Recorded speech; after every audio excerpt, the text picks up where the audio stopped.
Hi, I'm Natalie, and in my video today I will tell you about agreement with the words to, so, neither and either, and I will also explain you a part of disagreement, so how to disagree with people.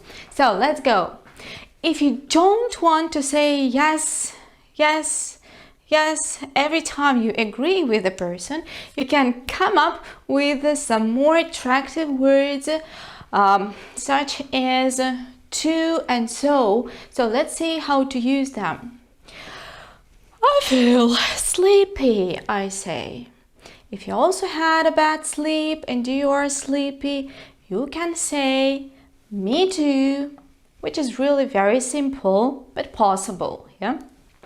It's not so much about grammar here, but what is really cool and rather native is to say so do I.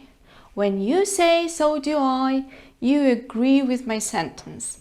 You have to remember that I feel sleepy is a positive sentence, so we use so to agree with positive sentences. But to say so do I is not the only way. You can also say so do my friends when you talk about other people, or when you talk about, for example, I'm talking about my daughter, so I can say so does she, or so does my daughter. I can also say but I don't, and in this case it's gonna be disagreement. If we have negative sentences, what shall we do then? I don't speak Chinese. It's true. I'm not really good at Chinese. I can't say anything but ni hao, hao ma. That's my vocabulary. If you can't or don't speak English as well, you can say me neither. That is very similar to me too phrase, yeah? Not so much about grammar. So me neither, and in this case neither will show that this "an" is like a negative part here, me neither, so I don't speak, yeah? That's agreement with a negative sentence, so thus we show that our agreement is negative. But you can also say neither do I. I use neither, and that's American English. Neither and either. You can say neither and either, and in this case it's gonna be British, so it's really up to you. Neither do I, the same structure as in so do I, but we can't say so since the sentence is negative and we must use neither, but the word order is still the same. We have this inversion, you see? Do I, so do I. The same can go with neither do my friends, or neither does she, or neither does my friend or my daughter, yeah? If my daughter doesn't speak Chinese, I can say neither does my daughter. Again, mind the inversion. But there is also one more way to agree with a negative sentence in English, with the help of the word either. And in this case, you have to copy the whole sentence or part of it to show this negative part, you see, because neither has no N, which is a negative part. In this case, it sounds like this: I don't speak Chinese either. Or I can make it even shorter to say I don't either. That's very simple. You should try it. You will love it a lot, I'm sure. Just keep in mind that all the sentences you agree with are negative. In this case, feel free to use neither, either, and lazy me neither. And if you disagree with the sentence, you say but I do. But you can ask me, Natalie, why do you have I feel sleepy and so do I in agreement? Where does this do come from? And I will explain you, telling you what. These do and does are auxiliary verbs. We can also call them helping verbs, yeah? And we take them from negative and questions, from negative sentences and questions. So if you're looking for this word in a sentence, make sure that you can ask a question. Do you feel sleepy? Do, that's your auxiliary, the verb to help you make a question.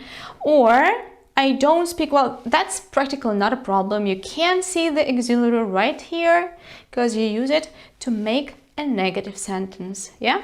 It's mostly difficult with statements. Let's have a look at some more examples of mine. I will explain you how it works with can, to be, past simple, present perfect, where we shall look for these auxiliary verbs. So follow me. So here are some sentences to agree with. Let's practice agreement, yeah? And we'll practice using different auxiliaries. Probably I can help you to find them out, to use them correctly, and to remember the main principle of usage. I'm crazy about photography. It's absolutely true about me. If you are as crazy about photography as I am, you can also say, and then you'll have a pause to think. First, you'll think, Natalie told me, I am crazy about photography. That's, a positive sentence. To agree with a positive sentence, I need to and so. But to is so easy to say, me too. No grammar here. What about so? So you use so, and then let's have a look at the auxiliary. I am crazy. Let's make it a question. Are you crazy? Yeah? I'm not crazy. So the auxiliary verb here that helps us to make negative sentences and questions is the verb to be. To be is gonna be my auxiliary for this sentence. And so, which form of the verb to be suits I am? Right, am. So, I'm crazy about photography, so am I, you say, if you're also crazy about photography as me. Let's move on. I can do it with my eyes closed. So I'm really good at it. I can do that fast in no time. And it's something I can do really very well, yeah? If you are really perfect at something, you can say, I can do it. It's a positive sentence again. So I can use right, so, and then you think over the auxiliary. What is the auxiliary in this sentence? Right, can, because you make it negative and a question with the help of the helping verb or auxiliary verb. Can, I can't do it. Can you do it? So these are agreements with positive sentences with the help of the word so. You can also talk about your family members if they're also interested in photography or they're crazy about photography. So is my daughter, for example. Or if somebody can do something really with his eyes closed, you can say so can my husband, for example, or my friend, it doesn't matter. So does she, so can he, so is she, yeah? Now, he had no idea what to do. And before we agree, we have to look at the sentence very precisely and think, is it negative or positive? He had no.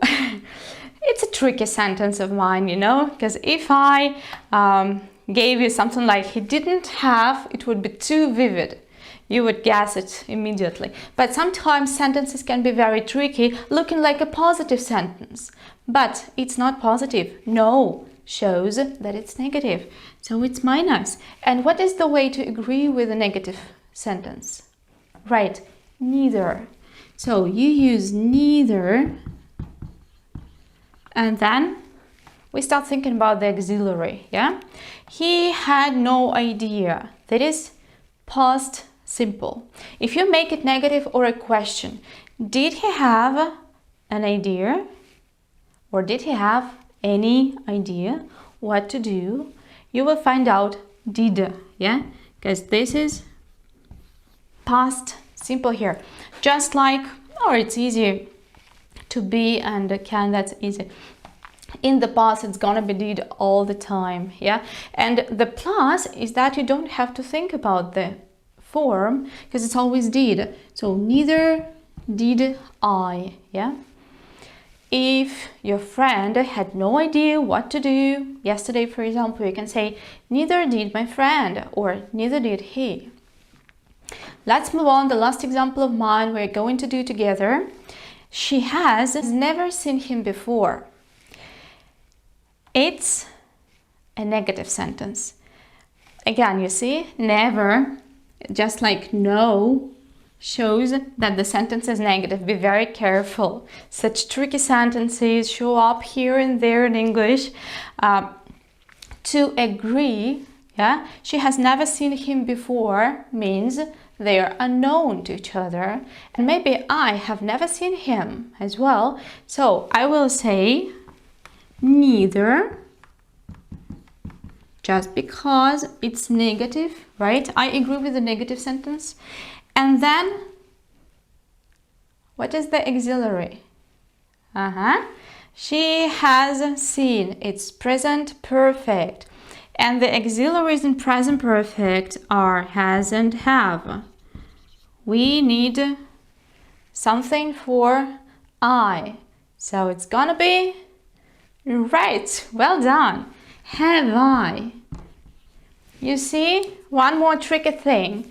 The auxiliaries are different. It's just because in the sentence you hear the pronoun is she and thus it's she has. But you agree with the information about you. And you don't use she, you use I. So neither have I. But if you talk about your friend, that would be neither, exactly, has my friend, or neither has she. So that's the main idea. That's the principle of using the auxiliaries. And practically as many tenses we have in English, as many auxiliaries you can find there. Now, when I have explained you different ways of dealing with auxiliary verbs, try to do it by yourself. I will give you 4 sentences and you will have to agree with them. Okay? Ready? So just put down 1, 2, 3, 4 in the comments under the video. So number 1 is, I can't really imagine it. Number 2, I had an awesome birthday last year. Number 3, I'm not really into cooking. And number 4, I've traveled half the world. Looking forward to seeing your comments under the video, and thank you for watching me. I hope you enjoyed the video. See you guys. Bye.